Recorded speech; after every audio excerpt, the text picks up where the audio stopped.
जो राम जी को नहीं भजता वो चारों बनो चमार है। राम को भजने वाला उत्तम और चाम को भजने वाला नीच। ये पीले कपड़े पहनने से कोई आदमी संत नहीं होता, उसका वाणी पर कोई लगाम नहीं है। तुम्हारी वाणी इतनी कलुषित, इतनी द्वेष और घृणा से भरी हुई।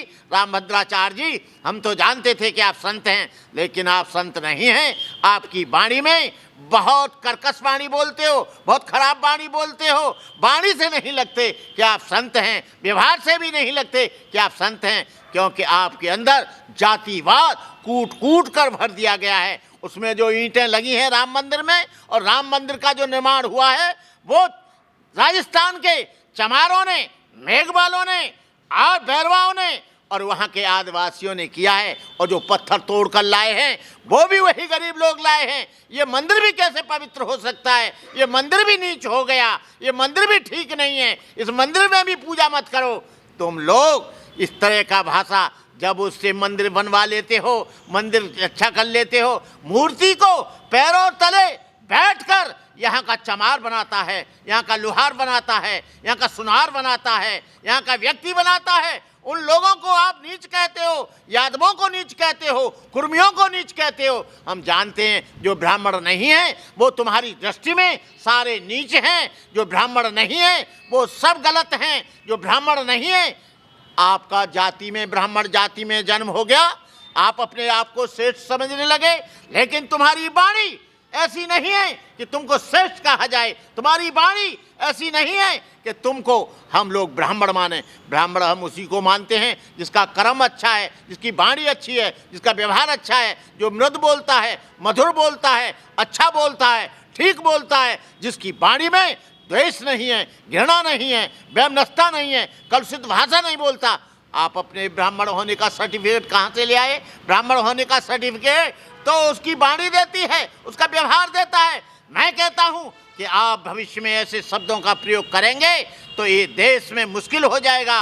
ये तुम्हारे लिए ही नहीं, आप जानते हैं कि यहाँ का 90% व्यक्ति शूद्र है, लेकिन शूद्रों की तुम्हें दक्षिणा अच्छी लगती है।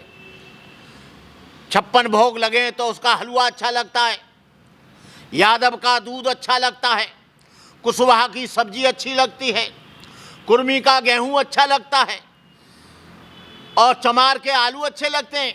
वो सब ले लोगे, वो खराब नहीं लगता, रुपया खराब नहीं लगेगा, राशन खराब नहीं लगेगा। तुम लोग क्या करते हो? कोई बिजनेस करते हो, कोई खेती करते हो। ये जो है अंड वंड बोलकर लोगों को अंधविश्वास और पाखंड पढ़ाते हो। मैं कहना चाहता हूं आपसे, भद्राचार्य जी, आप अपनी वाणी पर लगाम दो। अपने चेलों से भी कहो कि बार बार हिंदू राष्ट्र बनाने के लिए और संविधान बदलने की बात न करें। ऐसा यदि होगा तो यहाँ पर बहुत परिणाम उसके गंभीर होंगे।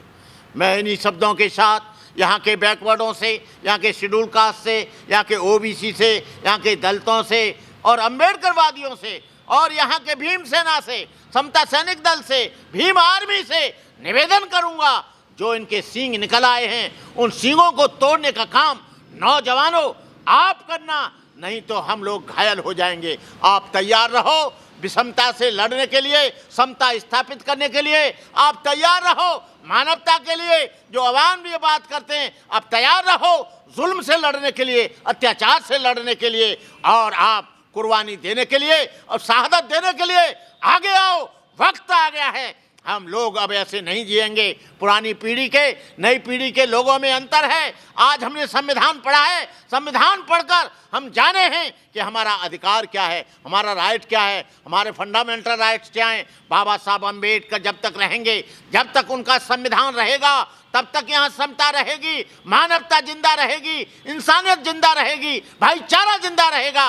और जिस दिन ये संविधान खत्म होगा उस दिन यहाँ पर इंसानियत रोएगी, मानवता रोएगी, और हम किसी भी हालत में इस देश के संविधान को कभी बदलने नहीं देंगे और हिंदू राष्ट्र कभी बनने नहीं देंगे। बाबा साहब के संविधान के लिए करोड़ों लोग तैयार हो गए हैं। इस देश को देश रहने दो, इस देश में शांति बने रहने दो, इस देश में भाईचारा बने रहने दो। ऐसा स्टेटमेंट दो, मत दो।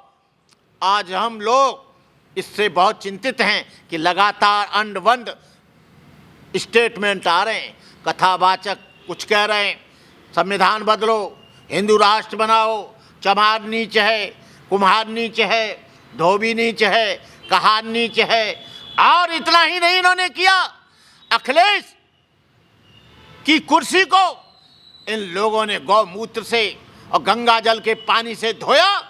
अखिलेश जी आप भी जाग जाओ और यहाँ के तमाम यादव लोग, तमाम कुर्मी लोग, तमाम गुजर लोग एक हो जाओ और यहाँ से अमानवीय लोगों को उखाड़ फेंको। जो लोग जातिवाद की बात करते हैं उन्हें जेलों में डालो, जो इस देश में विषमता की बात करते हैं उनका खाना पानी बंद करो।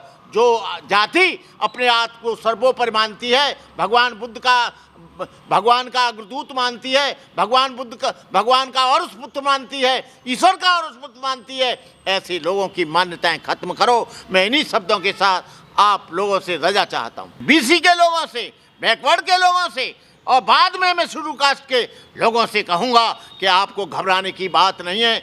आप यदि हिंदू होते तो आपको नीच नहीं कहा जाता। यदि रामनाथ कोविंद हिंदू होता तो उसको जगन्नाथपुरी के मंदिर में रोका नहीं जाता। मुर्मू यदि हिंदू होती तो उसको पार्लियामेंट के उद्घाटन में बुलाया जाता। तुम्हारी मानसिकता को हम जानते हैं। जब वोट पड़े तो सब हिंदू, जब अधिकार की बात आए तो ये जातियों में बढ़ जाते, छोटे हो जाते, नीच हो जाते, बैकवर्ड हो जाते, शेड्यूल कास्ट हो जाते, ओबीसी हो जाते।